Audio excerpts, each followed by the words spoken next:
Hello, in this video I want to show you how to remove and clean filter in iRobot Roomba i3. And to do this, first we'll need to open the dustbin, which is located on this side.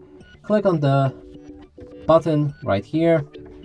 It should release the dustbin, and inside there's the filter right here.